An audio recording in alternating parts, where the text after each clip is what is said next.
Oregon's Kid Governor Eric Baldwin, who's called us into session. We have a couple things on our evening agenda. The first is the introduction of Oregon's Kid Governor Eric Baldwin.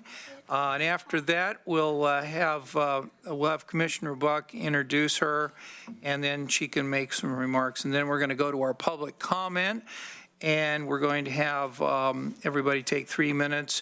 And at the end, we're going to have commissioner remonstrances. So at this time, I'll turn the meeting over to Commissioner Buck, our vice chair, for the introduction of our Oregon Kid Governor. Well, thank you for allowing us to have a very special someone to join us tonight. When you speak here, we'll have Erica Baldwin from the Secretary of State's office. She officially has an office there and is part of their program. You started at McCormick Elementary, right? So she's from our own Lane County. We're proud to have her attend. The Oregon Kid Governor program is a statewide civics program for fifth graders and all over, not only our community, but all over the state. And it just, the kids nominate each other and they get to vote on who gets to be kid governor. They have to do a campaign with a video and learn what it means to run for office, which I think is fantastic. So I'm going to just summarize a little bit about the program from the Secretary of State's website. I'll paraphrase just so people have a little idea of why having a kid governor is actually really important in our communities.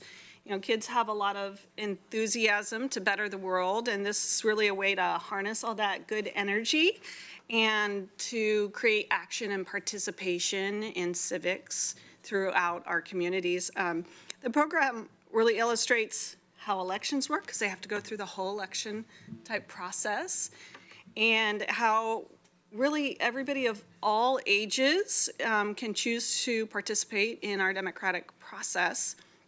The lessons that I think, and you can talk about this a little bit, Erica, is that they, really inspire students to be agents of change and active in our government. As we all know that we don't have the same kind of civics classes we used to, and hopefully turn out to be registered voters when they turn age 18. And I was hoping that, Erica, if you wouldn't mind just telling us a little bit about what you campaigned on and how it's going so far. Okay, hi, I'm Erica Baldwin. I'm Oregon's Kid Governor. So I have a platform and a 3-point plan. So my platform is to help get animals adopted from shelters, and my 3-point plan to do that is to visit schools and have them make posters to advertise animals that need to be adopted, to have kids read to animals to calm them because humane societies are really loud and crowded, and also to have like adoption nights at schools so that the kids can see the animals and the parents will see the animals and adopt them. So. Great, thank you, Erica. And what is your most favorite thing so far? Probably my favorite things are, I liked when I was on TV. That was really fun. You're on TV now. Oh, yay. Okay. Well, thank you, everybody, for allowing just a little time to introduce her and have her participate tonight.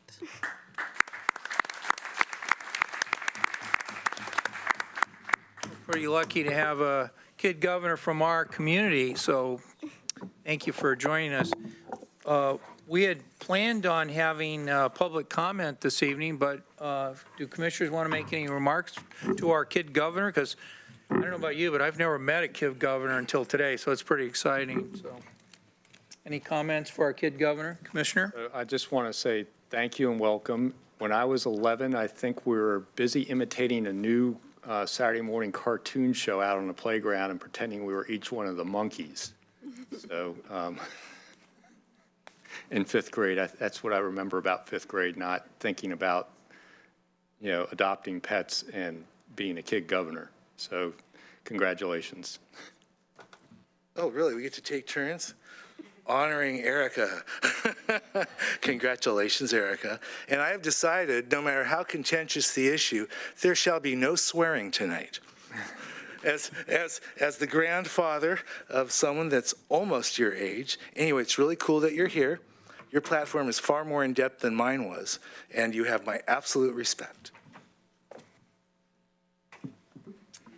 Erica, congratulations on being here tonight. You know, when I was your age, I'd not come to America yet. I came here about 2 years older than you are, and found a wonderful place where the government works very, very well, I think. And I'm glad that you're getting an opportunity to spend time in the building. I served as a state representative in the building, and the truth is the air has not changed in that building since 1936. So I hope you survive that and have a great time up there. Every person up there is wonderful. Okay, well, thank you. And we're now going to have our evening public comment session. So we have a number of people, I'm sure, that have signed up. I don't have the sign-up sheet yet, but, oh, you put it on the table. Okay. Your bottom page. Okay. There we go. Well, I thought that was this morning's sign-up sheet, but it's different. So we're going to have 3 minutes of public comment. So when I call your name, please come up to the front row here. And it'll be Melinda Montgomery first, then Michael Atkinson, then Rob Dickinson. And when I call your name, come up to the microphone, and our vice chair, Commissioner Buck, will set the timer for 3 minutes. So you just give us your name and where you're from, and then she will start the timer for 3 minutes. The green light will go for 2.5 minutes, then the yellow light go for 30 seconds, and then the red light means stop talking. So welcome.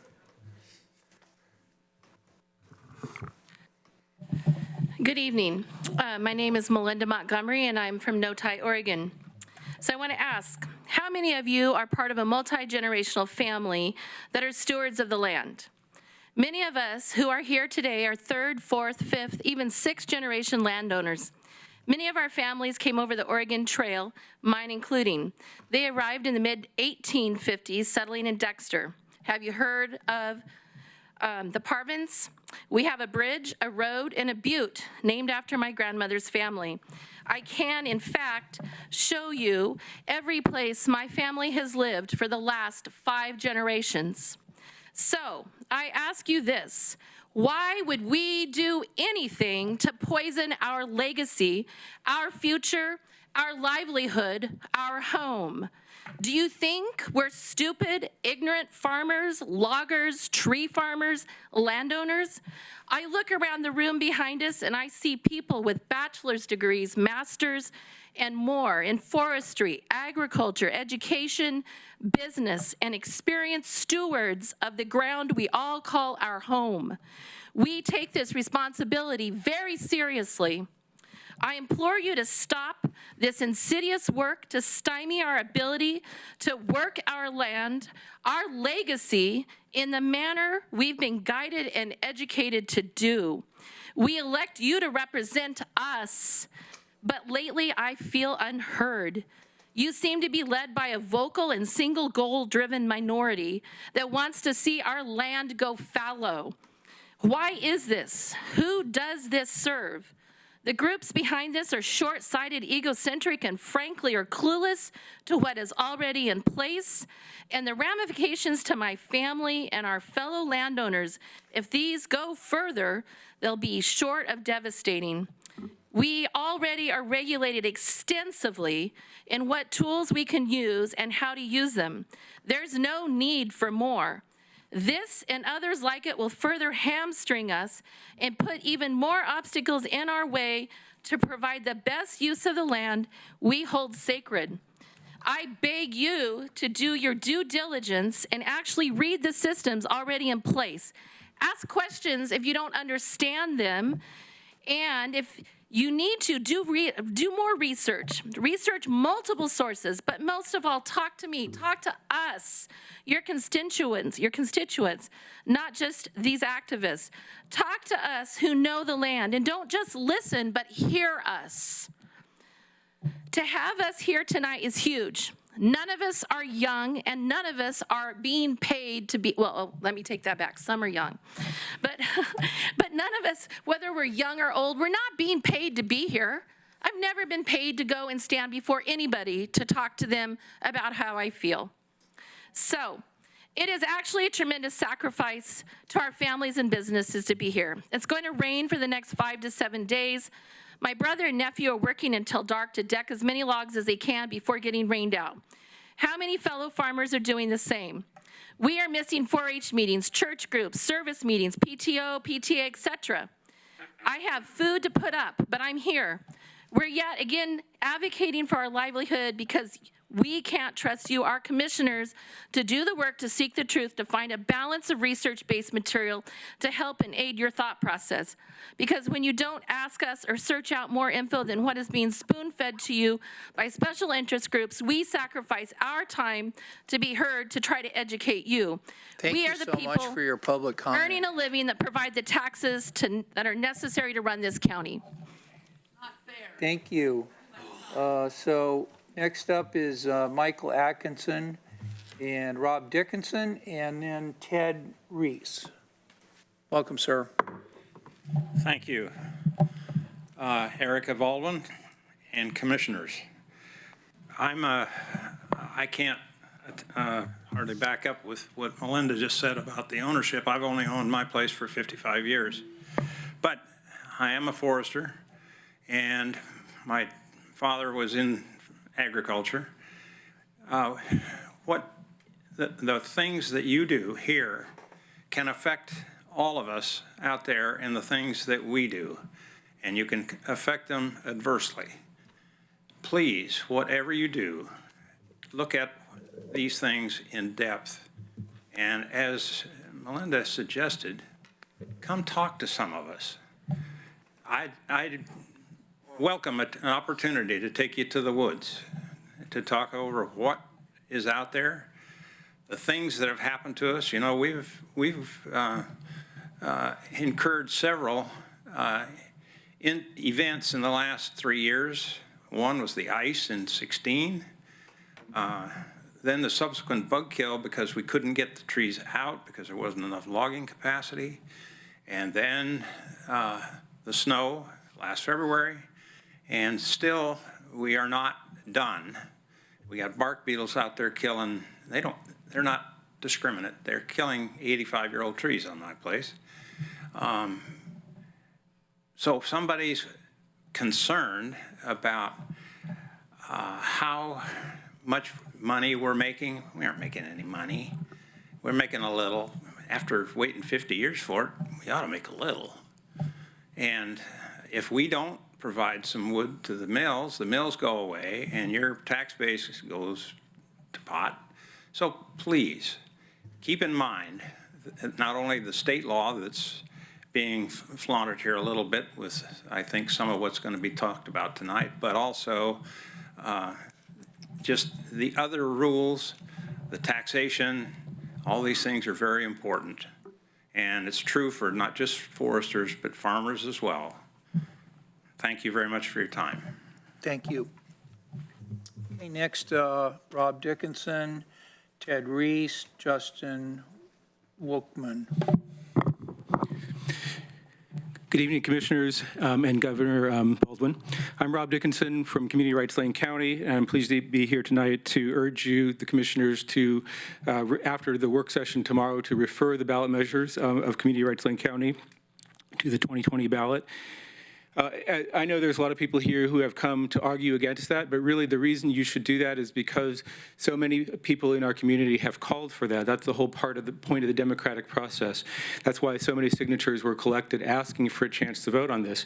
If this is put on the ballot, I respect the rights of the people here who are here to oppose, to fight against that ballot measure and to campaign against it. But the public has a right to have this issue on the ballot and to vote on it.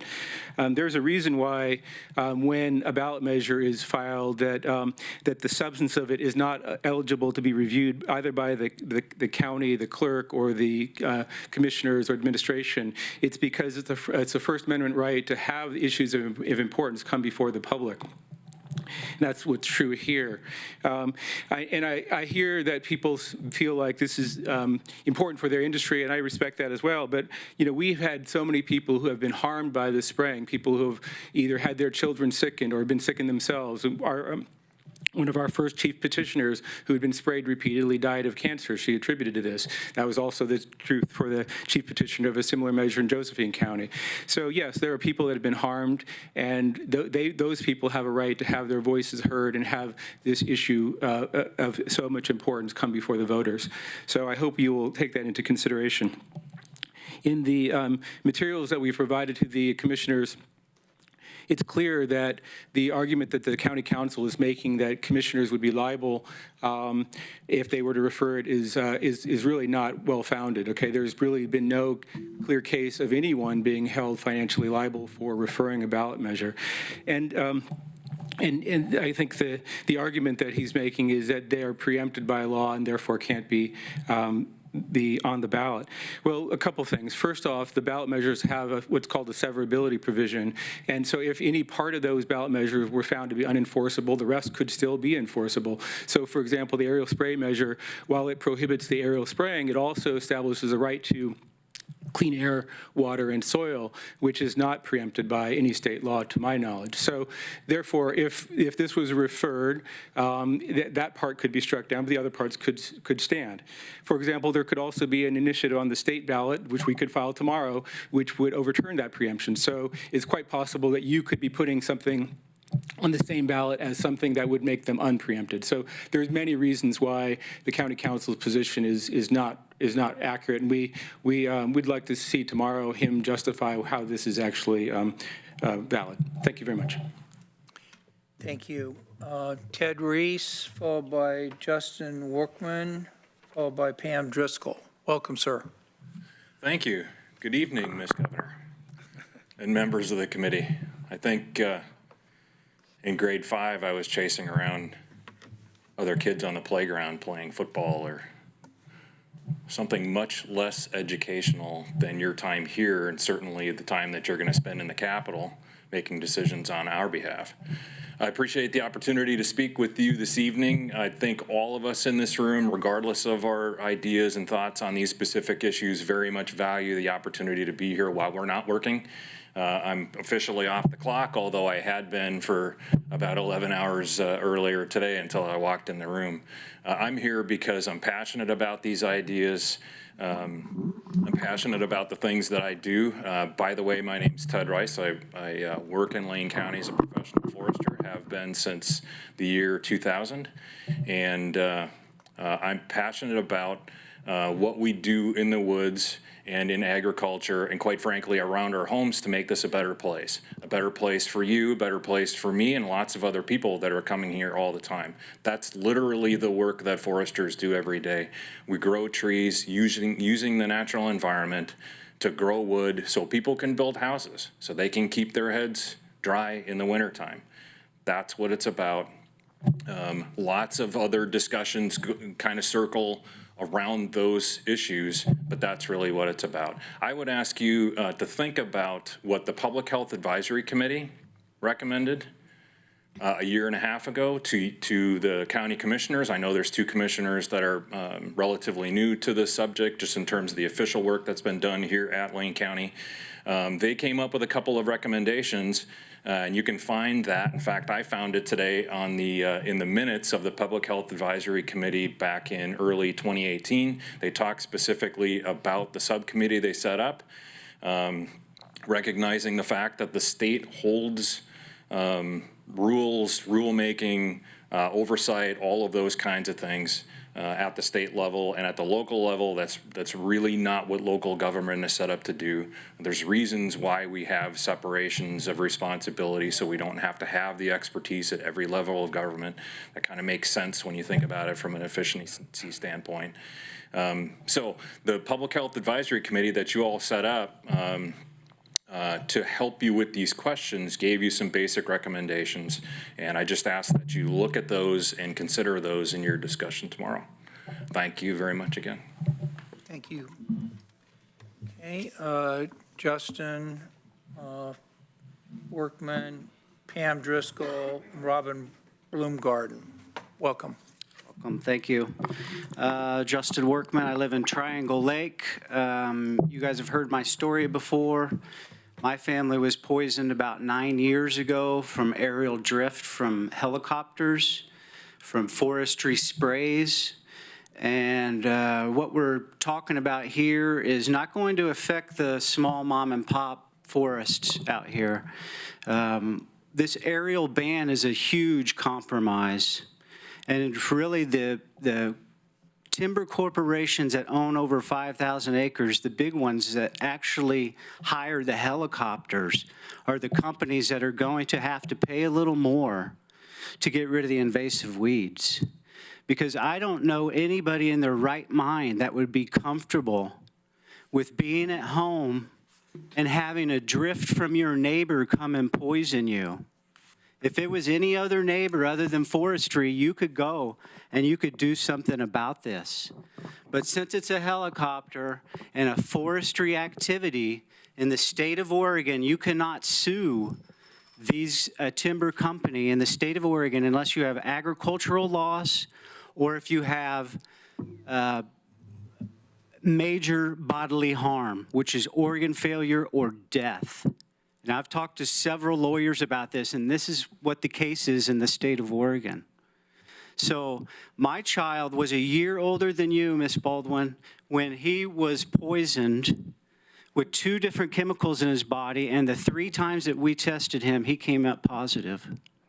Now, let me fast forward to about 6 weeks ago.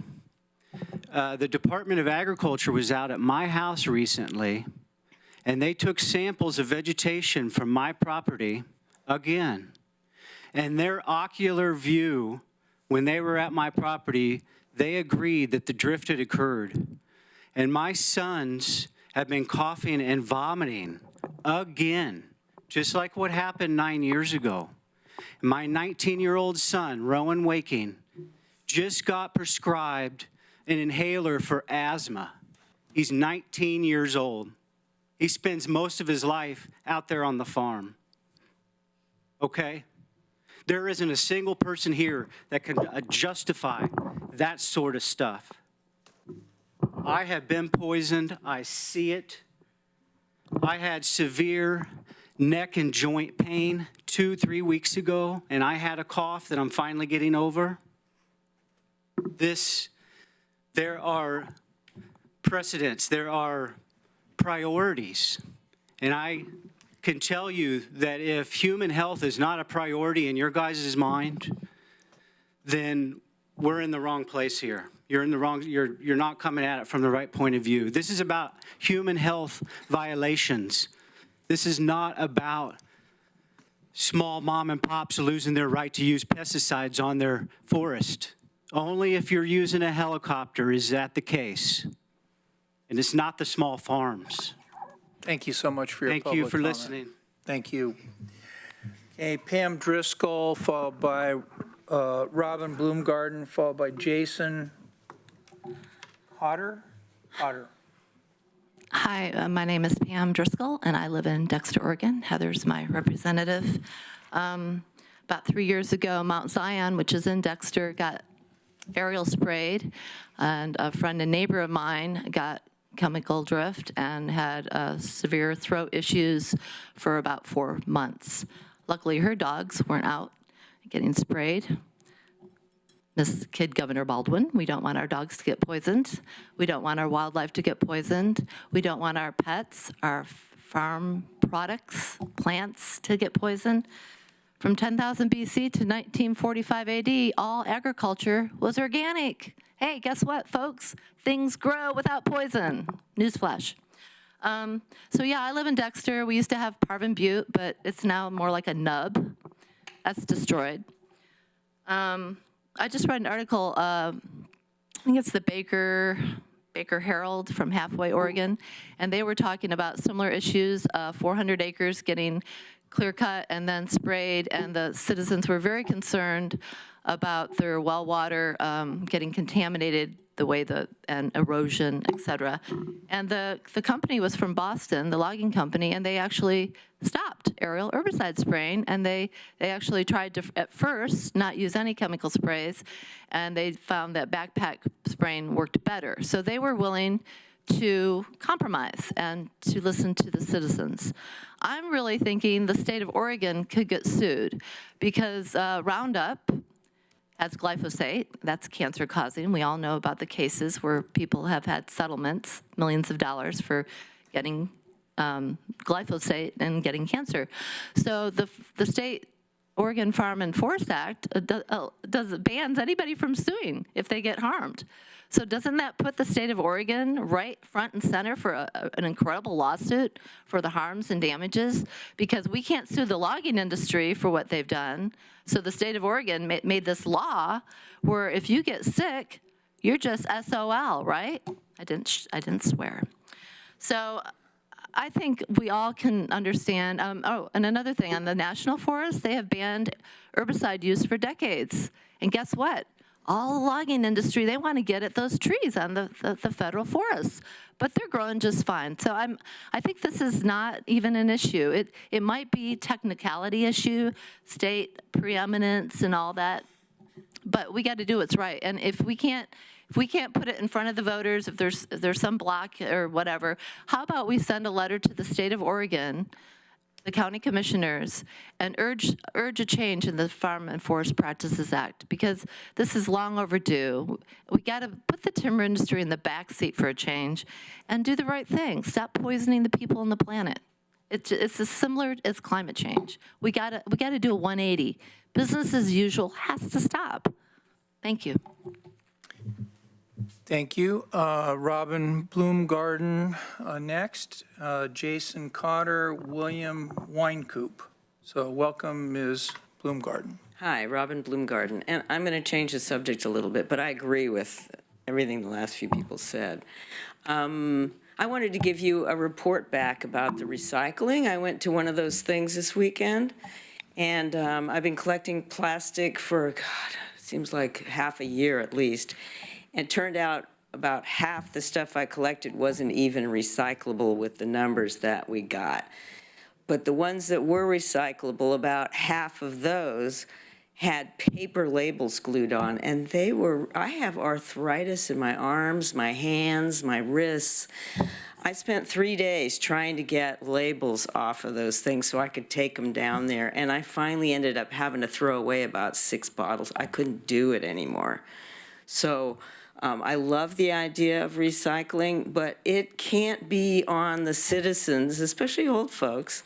It can't be on us to get it so that it's good enough to sell it. You guys are going to have to figure out some other way. Pay somebody to do that, you know? I have a big industrial hot water bath or something that you can just soak them in and the labels will fall off or melt off or whatever, but I felt bad throwing that stuff in the garbage. And then there was a whole bunch of ones which had to go in the garbage too. It was horrible. Anyway, I just wanted to report back. Thank you. Thank you. Okay, Jason Cotter, William Wynkoop, and Arwen Moss Despain. So, welcome, sir. Good evening. My name is Jason Coulter. I live in Veneta, and my commissioner is Jay Bozovich. I would like to thank all the commissioners for being here tonight to hear our comments. I'm here tonight to talk about what I do as a forester. Working as a forester is a lot of fun. I work hard every day to grow new forests. In my role, I'm out in the field planting trees, managing fuels, managing vegetation, and helping to manage a working forest. I love seeing a new forest start to grow, and as I advance in my career, I enjoy looking back on the forests I've helped start. As a forester, I use many different tools to get trees to grow. I use fire, I use machinery like helicopters, and I use herbicides.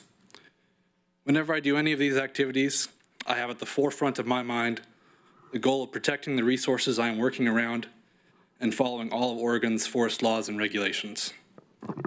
For example, when I am applying herbicides aerially, I make sure to identify any sources of water and to ensure that the application is occurring a safe distance away. I make sure to coordinate with each person I am working with to ensure that we are following the entire Oregon Forest Practices Act. I believe in the science that has created the Oregon Forest Practices Act, and I am confident that we are doing the right work that needs to be done to grow forests in Oregon. These forests supply the wood products that everyone in our society uses. They supply us with clean air and clean water. We all benefit from these forests, and I believe that our current laws and regulations do an adequate job of protecting them. I am proud of what I do, and I'm proud to grow these forests. Thank you. Thank you. Okay, William Wynkoop, Arwen Moss Despain, Charlie Moyer. Well, first of all, thank you all for being here. You could be home with your families, but you have to listen to us lecture you and gripe about things. And Governor, thank you. I'm glad you're my governor. My name's Bill Wynkoop. I'm a resident of Lane County, and Lane County is a home chartered, and as such, it can enact laws on matters concerned to the county as long as they don't overrule state or federal law. The proposed initiative that is under discussion violates that principle. In the case of the recent Circuit Court ruling dealing with Lincoln County's ordinance, Judge Cheryl Bockhart ruled that the state law preempts local efforts to regulate pesticides. She wrote that Oregon's Pesticide Control Act expressively and conclusively displaces any local ordinance regarding pesticide use. The intention of the legislature is apparent and unambiguous. This is not a technicality that should be just blown away. This is the rule of law. And the proponents of this initiative, if they want to have it become reality, need to tackle it on the state level. On the county level, we have plenty of our own problems that we need to deal with, and our time would be better spent dealing with those and then let the state deal with state matters. Thank you so much. Thank you. Before our next speaker comes up, just wanted to check in with the parents of the kid governor. How long can the kid governor stay in the guidance of the parents of the kid governor? Okay, well, I was going to say SOL means statute of limitations. I didn't realize it was the parents that clapped when I said no swearing.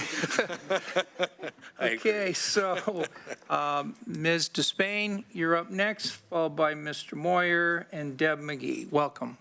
My name is Arwen Moss Despain. I'll really try not to swear, I promise. It's hard for me.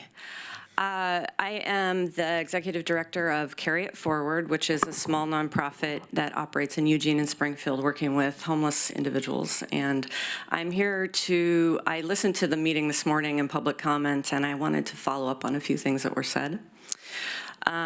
Particularly because my assistant, Chris McAllister, did a bit of an impassioned plea to you for urgency. And so I wanted to thank you, Heather, for responding positively and with urgency. And Mr. Bernie, I wanted to respond a little bit to the desire to have not just complaints, but solutions provided or proposals. So Carry It Forward is an organization amongst a handful in Eugene that are really the ones, I think, the small organizations that are doing a lot of the work to fill the gaps in service that currently exist. And so when we come speak to you, we are speaking from a pretty informed view of what people are falling through the cracks and why.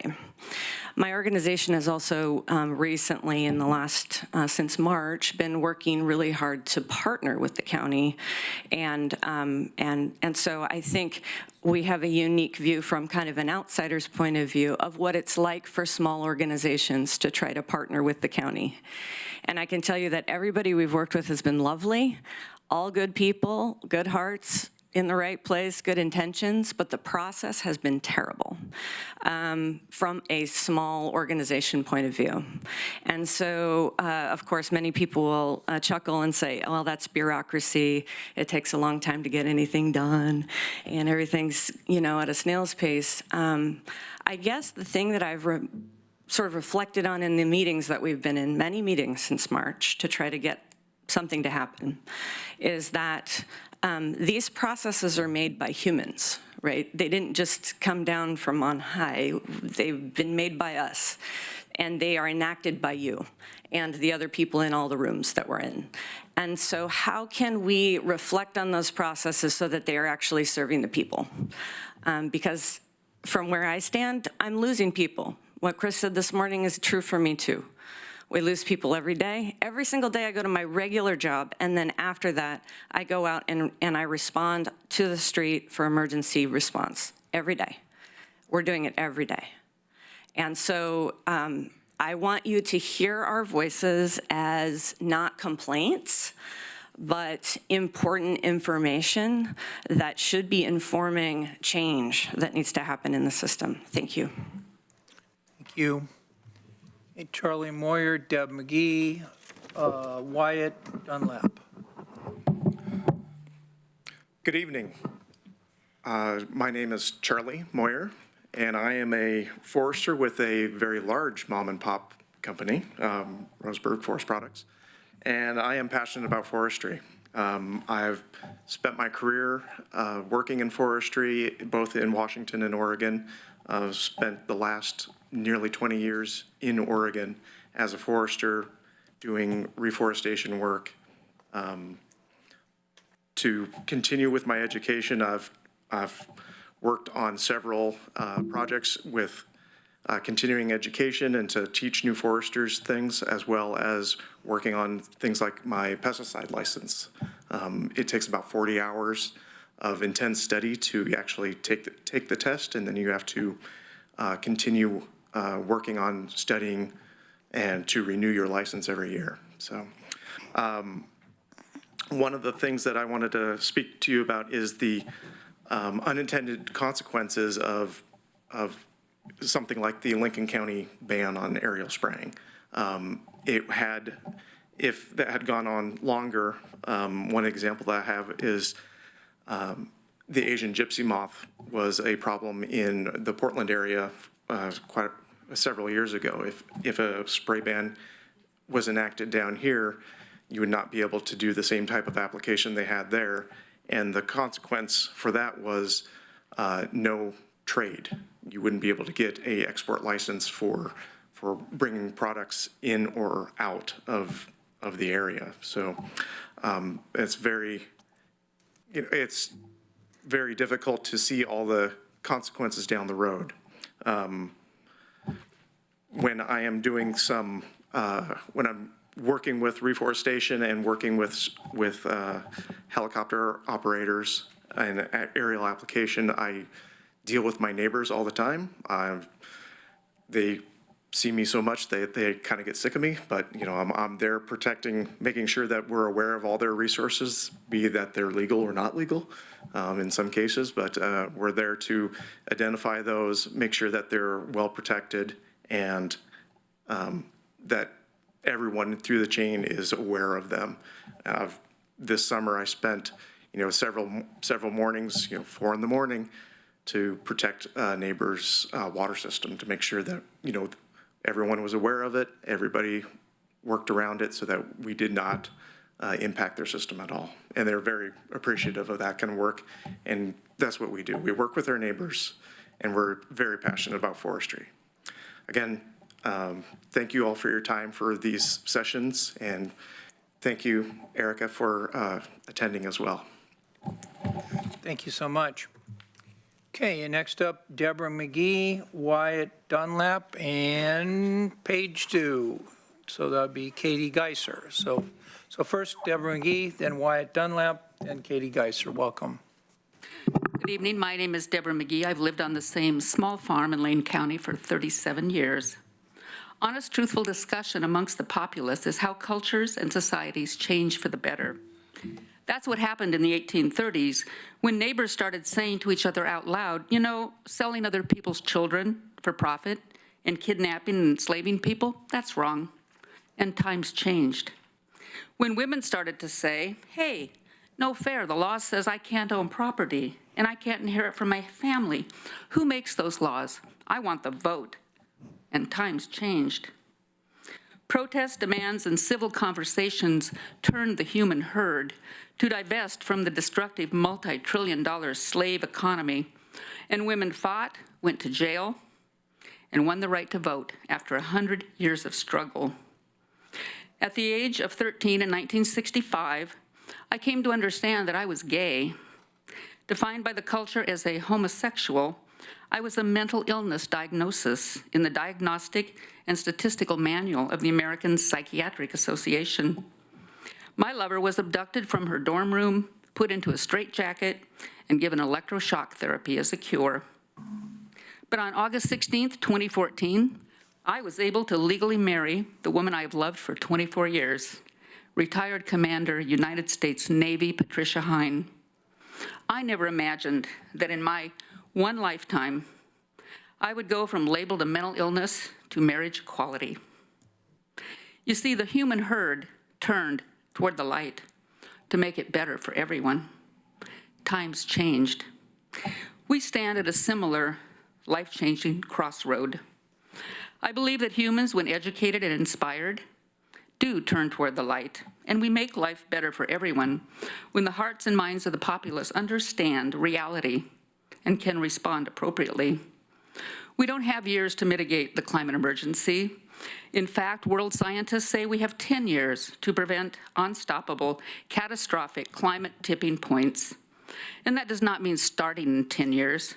If we don't get on it today, we will not reach the goal in 10 years of moving away from fossil fuels toward clean, renewable energy. We are failing to address the climate emergency. We are seeing the consequences of our inaction. We had 2 extreme weather events last winter. We know that the forest fires of California are coming here. We know that in 19 years there will be no snowpack in Oregon's mountains. Fossil fuels are killing our species. Aerial sprays are fossil fuels, and we have to give them up in order to survive. It was hard for people to give up their slaves, but they had to. The human herd is turning, and Lane County must do its part. If you were aware of the climate strike on September 20th, you know for a fact that locally and globally youth are rising and demanding action to address the climate emergency. You must be bold in directing staff to be bold. We have very little time to change our course. We must do the seemingly impossible. Humans are a species that resists change, but we can see the light. Times have changed. We need to address the climate emergency. Thank you for your public comment. Next up is Wyatt Dunlap. Welcome, sir. Katie Geiser, Gordon Culbertson, after you. Welcome. Thank you, Commissioners and Erica, for being here and listening to our public comment tonight. I really appreciate your time. I also am here off the clock. We're after working a 10-hour day, and just really appreciate you guys doing the same for us. My name is Wyatt Dunlap. I live in West Eugene in the district represented by Commissioner Bozovich. I'm here just to share what I do and why I'm passionate about what I choose as a career path.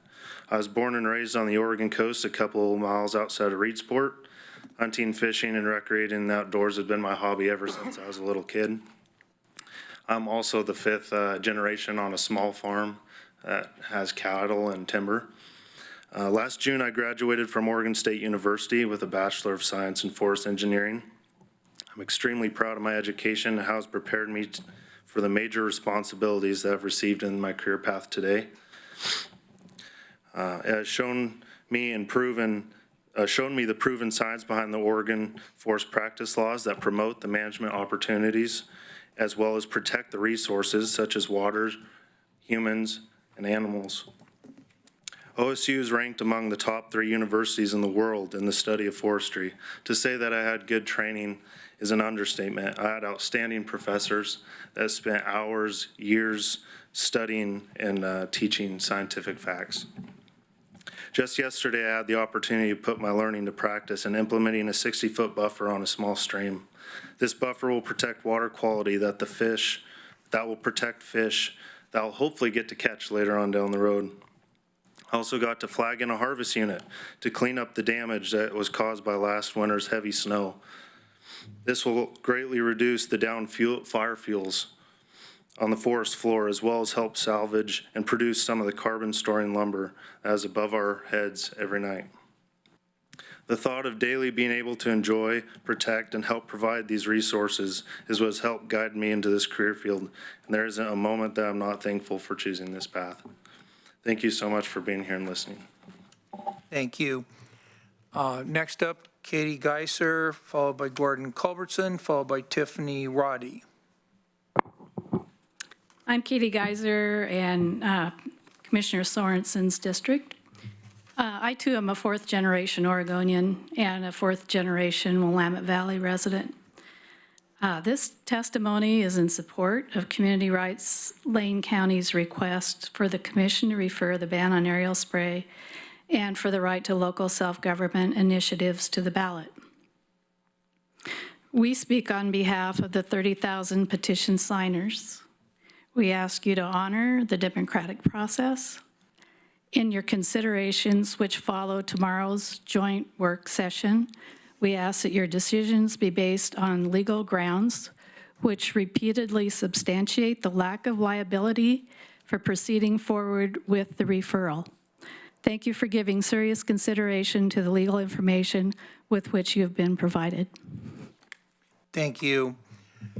Gordon Culbertson, followed by Tiffany Roddy, followed by Michael Griffin. Welcome. Thank you.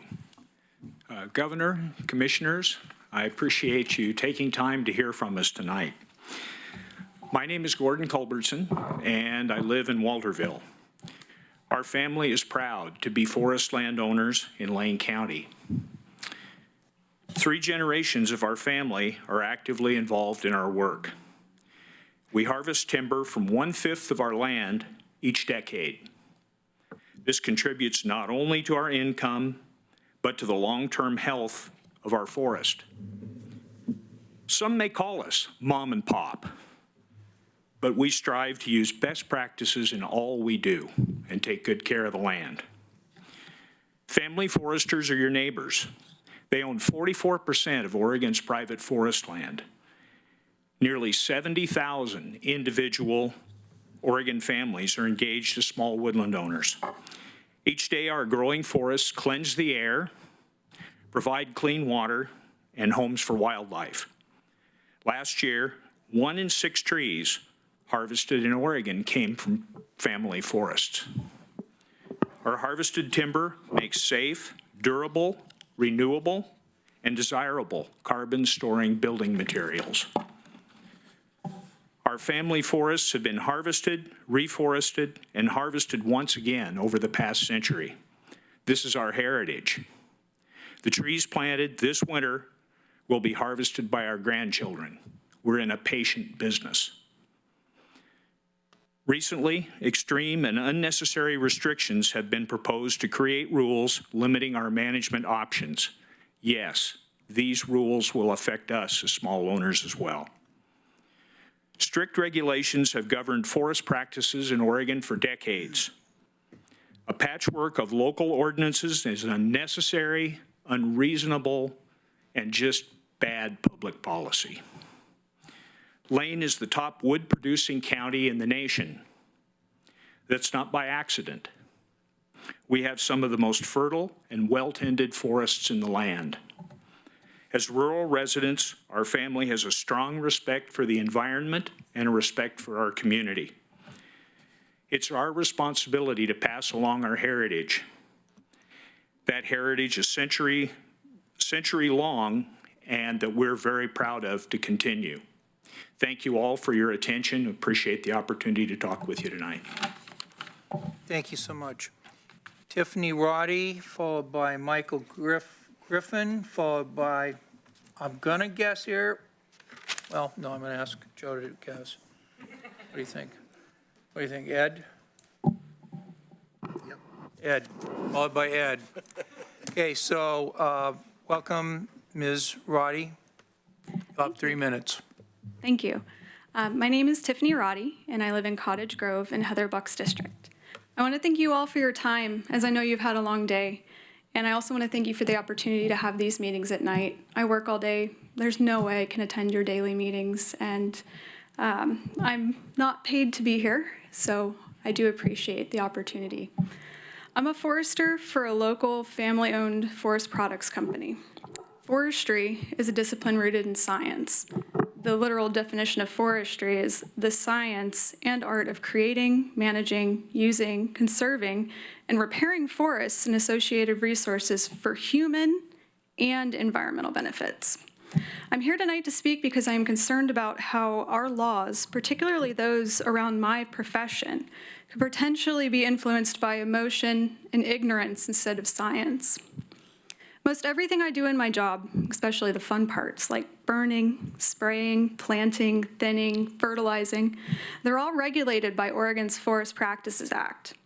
These laws were established way back when, based on the science available at the time. So they're not static laws, they're evolving laws. As we get new scientific data, new technology, or new forestry practices, the Forest Practices Act is updated. The state of Oregon places the responsibility of enforcement of these laws on the Oregon Department of Forestry. So I'd like to ask the commissioners to please continue to support the Forest Practices Act and the science behind it. Thank you for your time. Thank you. Michael Griffin, followed by Ed. And another sheet. Thank you. My name is Michael Griffin, and I live in Commissioner Bozovich's district. I would like to thank you again for setting up these meetings for those of us who work. It allows people such as myself to come in on my own time outside of work and deliver my thoughts. If you recall, the last time I was here and spoke, I discussed water and how I leave buffers to enhance water quality for fish and other aquatic species and wildlife. This time, I would like to bring forth the actions I take at work when designing logging roads and how we diligently maintain those roads. When designing logging roads, I design by looking for the best drainage possible. In the words of one of my college professors, the 3 Ds of road building are drainage, drainage, and drainage. Wet areas are avoided, draw crossings are mitigated, and when necessary, proper fish crossings are installed. When installing fish crossings, which can be large arch pipes or bridges, we work closely with our Oregon Department of Forestry stewardship foresters, as well as the Oregon Department of Fish and Wildlife. These crossings are engineered to withstand at a minimum of a 50-year flood flow and abide by all Oregon forest practice laws. After roads have been built, they are maintained to provide decades of use with multiple entries. Maintenance of roads includes rocking, grading, culvert replacement, and brushing as among other things. Culverts are replaced before failure, rocking roads creates a terrific running surface for trucks, and grading the roads allows them to be reshaped for water drainage. I've merely touched upon what I do every day in my professional career. I'm extremely passionate about what I went to school for, and I am blessed to be able to work in the woods almost on a daily basis, as are the rest of my coworkers. We tirelessly strive to go above and beyond what the Oregon Forest Practices Act asks of us. Thank you for your time and your hospitality. Thank you. Ed, followed by Robert Campbell. Thank you all for having us here tonight, and thank you, Governor Baldwin, for keeping everybody civil. My name's Ed Fine, and I live in South Eugene. I'm an agronomist who works throughout the South Willamette Valley, mostly in Lane County. I work with over 100 small farms, all of them family-owned, and I just would like to make a point that farmers need all the current tools they have available to them to be able to bring their crops to market on a yearly basis. And small family farms do use aerial spraying to control often invasive noxious weeds or invasive insect species that, if allowed to go uncontrolled, and they do need to be controlled, will not allow them to harvest their crop.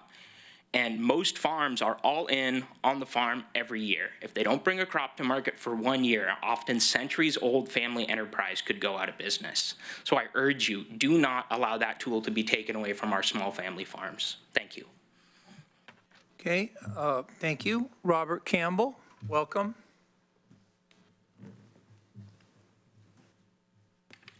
Thank you, and I appreciate your time. My name is Robert Campbell. I'm a pesticide applicator for a wood preserving company in Lane County. We work with pesticides and we build and protect your homes and our infrastructure. Okay. Pesticides are approved by EPA, and after showing that they can be used without causing unreasonable adverse effects to human health or the environment. Preserving the wood allows the material to last long enough for trees to grow large enough to replace, ensuring sustainability of our forests. Okay, we work directly with the foresters behind us. We treat that material in an enclosed system that does not harm the environment. The treating process, it's just a controlled injection in an enclosed system, and it's got a lot of cleaning cycles that are ensured to pull out that preservative after we inject the preservative in the wood cell structures that is a known factor based on surface area. Okay. And it also allows zero pollinator impacts. Okay. Treated wood is the first part of most everybody's home, protecting it from decay and pests, ensuring longevity. So pretty much everybody here has treated wood at every one of their homes. It starts with treated wood. Your decks are treated wood, piling, you name it. So we treat utility poles at our facility. Okay. The utility poles are coming from a select tree from these foresters in the back, and everything else is a fallout from that number one. Those number ones go up, and they're the infrastructure for our power. Okay.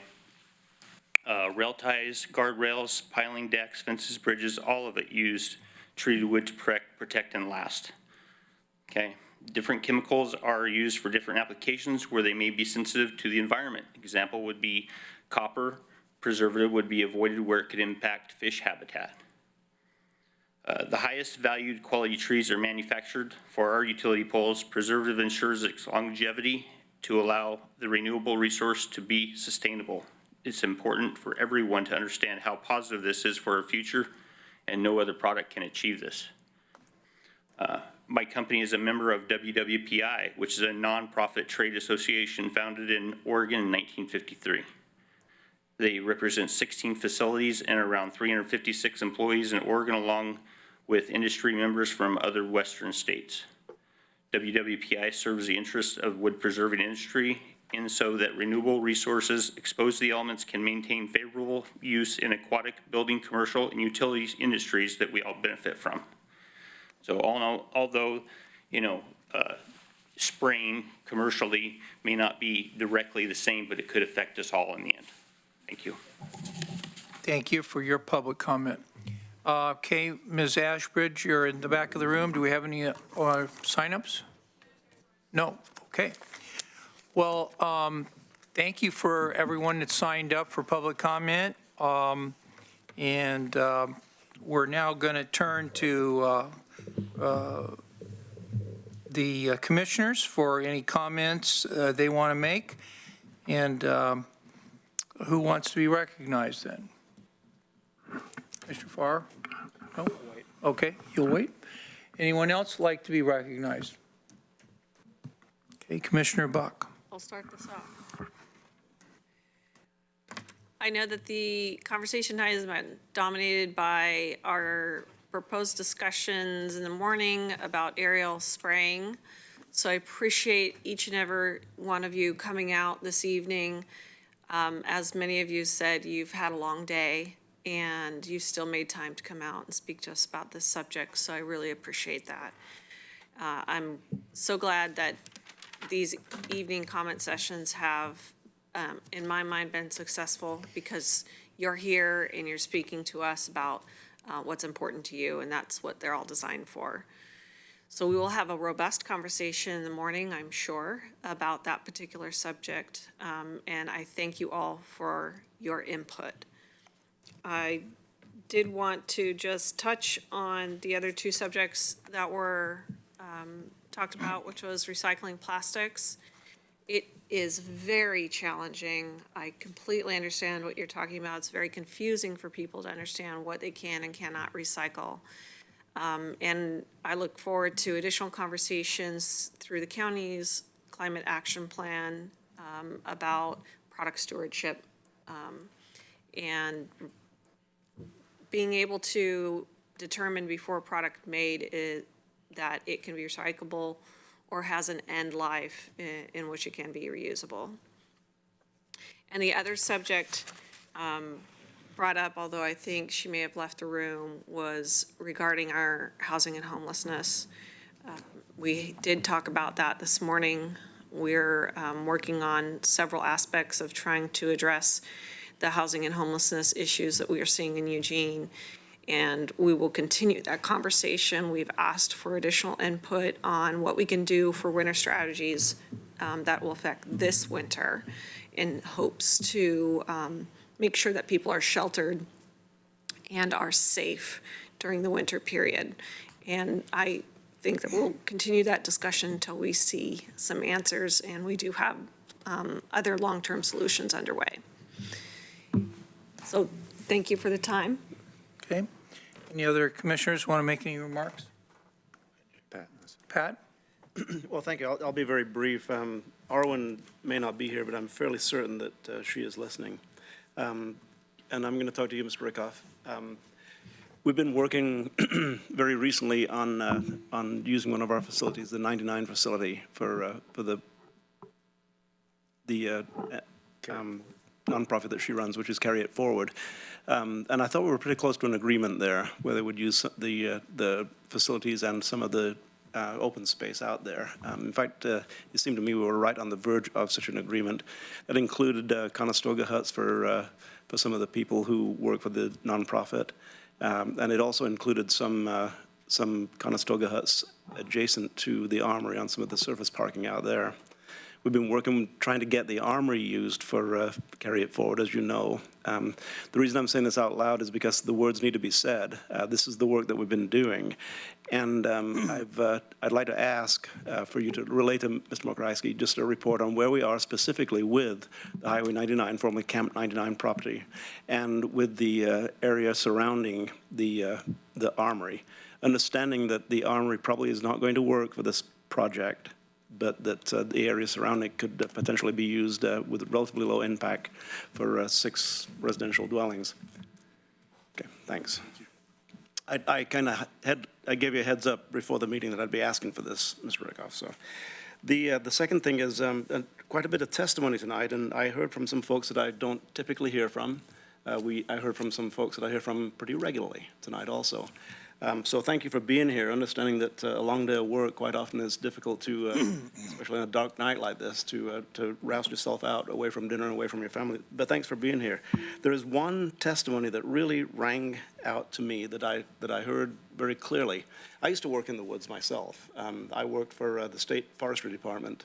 We did fire trails predominantly, but I also did pre-commercial thinning and other forest activities. We did road repairs, culvert repairs.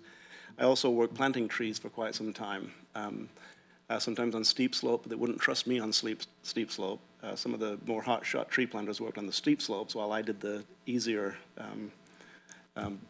planting. But we planted many thousands of trees. But Jason Coulter from Bonita, I work hard all day to grow a forest.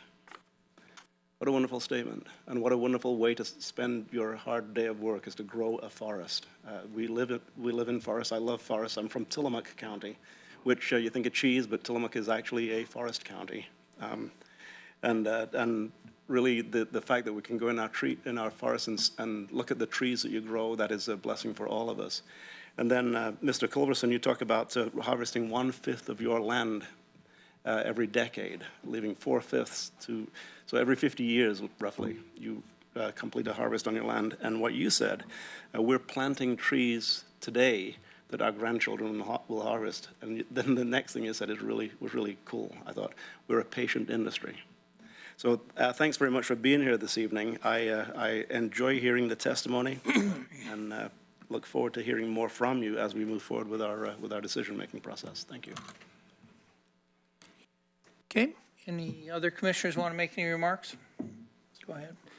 So I just want to thank everybody for coming out tonight. I just have to laugh a little bit at Mr. Griffin and drainage as an engineer. I love it.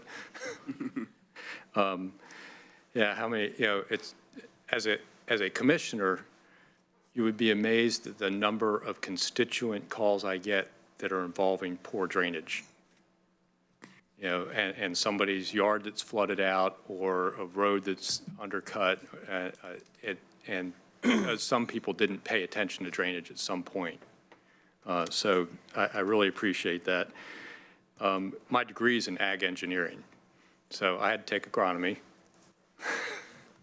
and a few other things besides the engineering classes, which, forest engineering is the same. It's kind of a weird degree because it's half engineering, half biosciences. So you have kind of a wide variety of scientific background. So I do appreciate the comments and concerns. It's interesting how much you can debate science, and I like to hear the open debate, and I do listen to both sides. So I appreciate all the comments. What we're facing tomorrow, though, is presentations from a bunch of attorneys. So I know there's been a lot of testimony tonight about science, but our decision around referral has a lot to do with the law and what's legal and what's not legal. So we'll be hearing from attorneys about that, and that's really the crux of this, and what we can do under Oregon law as a subdivision of the state of Oregon, as commissioners that were sworn to uphold the Constitution of this state and the laws of this state. We have to be careful about the decisions we make, that we don't violate state law. So that's going to be the discussion tomorrow, is mostly about law, not science. I just want to say quickly, when it comes to the plastics, I was fortunate to have a little quick text from my public information officer and a little bit of a note that one of the reasons why it's difficult is we've only gotten one partner to step up, and that's Denton Plastics out of the Portland area, and they only will accept number 2, number 4, and number 5 plastics. And that's, these community plastics things, if we could get more partners to step up that would accept number 1 or other plastics, if they would accept them with labels on, but it's just who we've been able to partner with since the whole thing blew up around China accepting our plastics that were so poorly sorted and so polluted with non-recyclable content that they just basically said, we're not taking it anymore. So, we've kind of swung the pendulum way the other direction now, and we're only able to take very clean, very pure plastic, and part of it's just we've only been able to identify one partner willing to take that from our community events. Hopefully that will expand in the future. Yeah, there is an opportunity there, and we are talking, and I think maybe Commissioner Berney might address this a little bit. He did go down and look at a full sorting facility, and there may be an opportunity in the future for us to get a full sorting facility here in Lane County. Because I hate to see things go to waste. It's the engineer in me, Don't like to waste things. So thank you very much for coming tonight. Well, I thought I knew what I was going to say, but Commissioner Bozovich, I guess, wants me to talk about it. No, I'm just kidding you. First off, I would like to compliment everyone that gave of your time tonight, because in this room, under one roof, are groups that fundamentally disagree with one another. And even though many of you and us disagree with one another, this evening was civil, it was polite, And in many other parts of this country and this world, that is the opposite of what is occurring. So my hat is off to you, and I mean it sincerely. I thank you very much. I think you did provide the kind of modeling of democracy that that our governor here can share with others as she goes on her journey. I'm glad I'm not her parents. I would feel like I failed. My kid was already governor.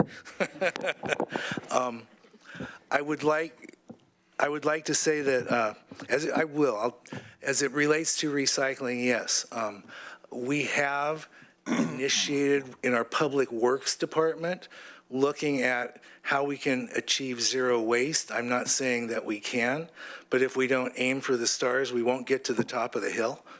And so I have been able to look at some of those facilities. We are looking at the economics of it. We are looking at it as an opportunity to create family wage jobs, to generate a different direction in terms of economic activity. How fast we get there and how close we get, I have no idea, but I want you to know that this board unanimously has been moving in that direction. As it relates to housing and the woman who spoke for Carry It Forward, I think that there was a little miscommunication there. When I shared earlier, I apologize if I'm boring you. When I shared earlier, we deal with so many subjects. When I shared earlier this morning a comment to the effect that the criticisms are insightful, but often we need proposals for change, because if you criticize and don't propose, as an old professor of mine used to tell me, you're a cheap shot artist. I wasn't calling anyone a cheap shot artist. And I would like to share that since then, Chris McAllister texted me during my 1 hour between meetings today, and I would like to share. If your comments about proposals needed was directed to me, Joe, over 200 proposals have died once put in county hands in the past 3 years. I don't want you to think that that statement goes unnoticed, and we'll take a look, and Mr. McAllister is giving me that information, and he said, I appreciate your efforts and your perspective. So I would just like to share that. I'm sorry she's not here. As it relates to the spray initiative, I'm speaking only for myself, and I'm doing this to illustrate, you know, there are 5 of us, and we all come from different places.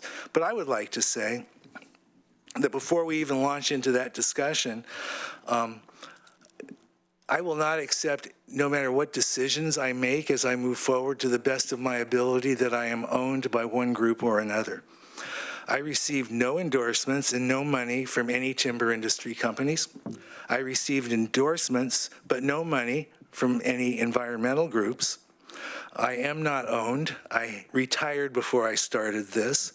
I don't really want, nor will I bow to pressure. I do care about the little guy who wants decent wages, opportunities to work, to put a roof over his head and his family's head and their families' heads, food on the table, give our kids a decent life, have health care, and leave a livable environment for our children.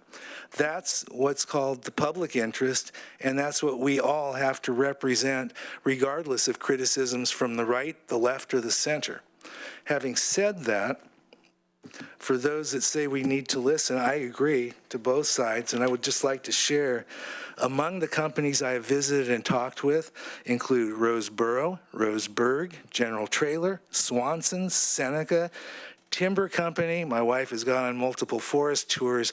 I don't think that we are coming at this with a skewed perspective or minds made up. And for better or for worse, and I think sadly so, and we will get into what that means, tomorrow is listening to lawyers, as Commissioner Bozovich said. We are, I anticipate, going to listen to lawyers that have differing views on their interpretations of the law, and will urge us with equal passion to do what they tell us is the right thing to do. That will be tomorrow. I believe it will be taped. I think that will be fascinating. I suggest you all hear what we hear. And finally, this Board of Commissioners, as a body, for the first time, released publicly all of the information that had been gathered in terms of different legal opinions on this issue for public consumption. We want to be transparent. I want to be transparent. We invited in a public forum, not a private forum, attorneys for the various sides to present their cases to us, which will finally occur tomorrow morning. We will be all ears. We have been all ears listening to you, and you all have thanked us for our time this evening, and I thank you for yours. Thank you very much. Thank you. Let me first say that what you're observing here in terms of public comment and responses by elected officials is fairly rare in American government. At the international level, at the United Nations, they don't have a public comment session like this. They don't do that in Congress. I worked in Congress. Commissioner Farr and I were both state legislators. When state legislators hold hearings, people talk for a little bit, and mostly it's the legislators that are talking, and we kind of turn that around at the local government. So it's good for you to kind of see the accessibility of local government. I'll just make a few comments. I think most everything's been covered here by the other commissioners, but just to reiterate a few things. One is that our work session tomorrow is pretty scripted. We'll be hearing from Greg Chamoff, who's an attorney that represents the Oregon Farm Bureau. We'll be hearing from William Gary, who's an attorney who represents Stan Long, who's objected to the various proposed ballot measures. We'll also be hearing from Dan Meek, who represents the proponents of the aerial spray measure. And of course, we'll be hearing from our own Lane County Council, Steve Dingle. So I agree with what's been said. We're going to have a spirited work session. We've released all the materials provided to the board so that if you want to study up on it, that material's in front of the public on our website, and we'll be doing that webcast tomorrow morning. As far as the some of the things brought up, the city of Copenhagen, and this is in the context of the 308,202 tons of waste that Lane County received last year at our landfill. The city of Copenhagen in Denmark has decided that they are going to run a zero carbon by 2025, and so they've opened a new burner, waste burner to produce electricity from waste. And I'm told it is a new type of waste burner, unlike the one that was shut down in Marion County several years ago when Marion County got into the waste burning business, and then it was shut down. These new burners, which one's going to be built in China, will also help reduce the amount of waste by intense recycling and reuse, but also they'll get some benefit from the remaining waste that can't be recycled, and they'll make money. And hope maybe we could benefit from that, particularly if they go through the rocky period of the first generation of this technology, and we could benefit from the second or third generation of that technology. So that's something I'm interested in. Another thing that was brought up both this morning at our public comment and then this evening was the topic of the homeless population. And our Lane County Budget in Brief document that's available here at the county has the annual point-in-time count, which is something the Housing and Urban Development Department of federal government requires us to do once a year, is have a specific point-in-time count for the number of homeless people within Lane County. So that number this year was 2,165, which is a pretty significant increase over last year. and it reminds us of how important this problem is. Our point-in-time count also included 84 households with children. So the vast majority were not children, but households with children was 84. Another thing that's coming that people spoke about was to try to have us be responsive in listening to the public, and that is one of the reasons why we have just confirmed on our 2020 calendar 10 more evening sessions, which will go from roughly January, well, I guess more like March of 2020 through December of 2020. So take a look at our agenda for the next year, which we've put out. We also have one more evening public comment between now and the end of the calendar year. So with that, I think we've had almost everything. So Commissioner Buck, you want to say something? I just wanted to thank Erica for spending the evening with us, and thank you to the Secretary of State's office and parents for allowing her to spend some time with us, and wanted to ask if you had any closing remarks you'd like to make. Thank you all for coming. And the Secretary of State's office had asked if we all would be willing to have a photo with her before we exit the room. Thank you. Commissioner Sorensen, Commissioner Buck, and Governor Baldwin, you do have one more assignment, and that is a photograph. Devin Ashbridge would like a moment of your time as we conclude. Okay, and Erica didn't have a lot of practice, but now she's had some practice in hammering the gavel, so you can give us 3 more taps there. Thank you. That's a lot better than you do it, by the way. Yeah, I know.